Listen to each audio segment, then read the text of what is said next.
The end of last night's Ottawa Senators New Jersey Devils game saw the Sens booed by their home crowd. While there are a lot of external factors that led to the booing, the play of the Sens tonight was also not good. Let's talk about the game. So early on, Ottawa actually generated a few really decent chances. They had a power play, but Schmid for the Devils looked really sharp, and he would all night. Still, the Sens were just a Giroux post away from going up 1-0. The Devils, however, would end up scoring first, and look how solid the puck movement is on this power play. Everyone knows what they're doing, and what I appreciate is how decisive the Devils are. They're not overcycling, they're not standing with the puck. When they get it, they either move, pass, or shoot, but everything is with purpose. It's interesting because two of my favorite teams are the Leafs and the Rangers. Especially the Rangers. They both have pretty highly skilled PP1s, but whether it's Fox or the Breadman or on Toronto Nylander, sometimes you will see a puck carrier waiting to make the perfect play. Not here. The Devils would almost forecheck their way into a second goal soon after, but the Devils would score again after Forsberg juggled a really juicy rebound. Ottawa at this point was not looking good. They were simply getting outworked and making bad decisions in their own D zone.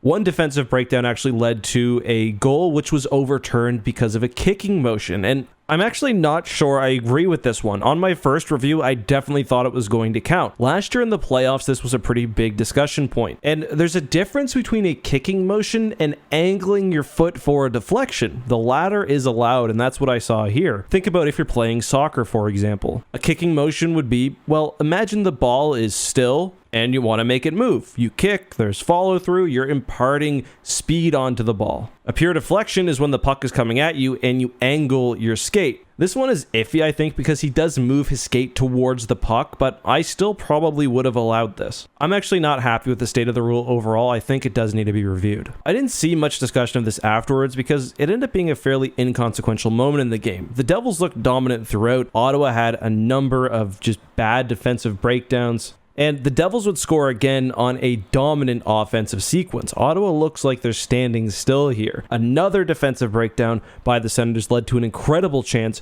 but Talbot, who's the backup, made probably my save of the year so far. Just absolutely disgusting NC-17 levels of robbery. Ottawa was actually invigorated by this save, and they did look alive for a few minutes at least. Probably the highlight for the Senators was a beautiful pass where the puck was flipped down the ice, but Tkachuk could not finish it off. Brassard would then score, making the game 3-1. Ottawa had the chance to make it really interesting on the power play, but a number of breakdowns, most notably the Senators losing the puck at the blue line, led to the Devils scoring a short-handed goal. Ottawa would pull their goalie with over 4 minutes left, something I've been noticing a lot this year, but New Jersey would end up scoring the empty netter after some heroics from Ottawa players. So yeah, this was an ugly game, and the Senators probably earned their boos. But it's not just the play of this game, and there's a lot to talk about here. Fans are honestly just sick of it, and I don't blame them. Attendance this year has been really bad, hovering at around 70 to 75% for many games. And I mean, look at how they've played, not just this year, but I saw this really great graphic by Coming In Hot, which I'm going to show on screen and link down below. Check out the Twitter account. Basically, the Senators have started their last 4 seasons abysmally.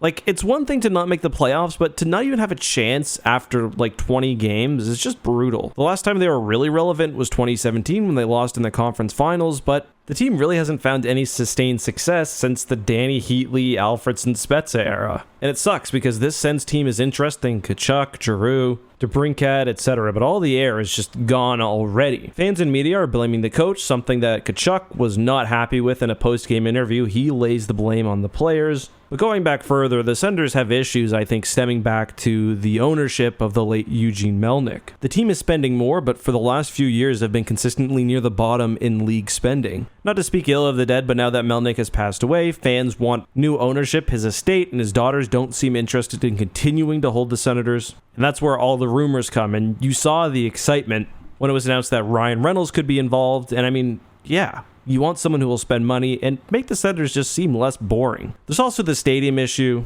I don't know. It's not as bad as it was, I think, 2 years ago, but things don't feel particularly hopeful for the Sens when it comes to on-ice stuff. Even though I guess there's a bit more hope off ice. I kind of like the Senators. I really enjoyed their team in the early to mid 2000s. My grandmother, however, hated them. She used to say the nastiest stuff about Danny Heatley and Jason Spezza. But anyway, let me know your thoughts down below.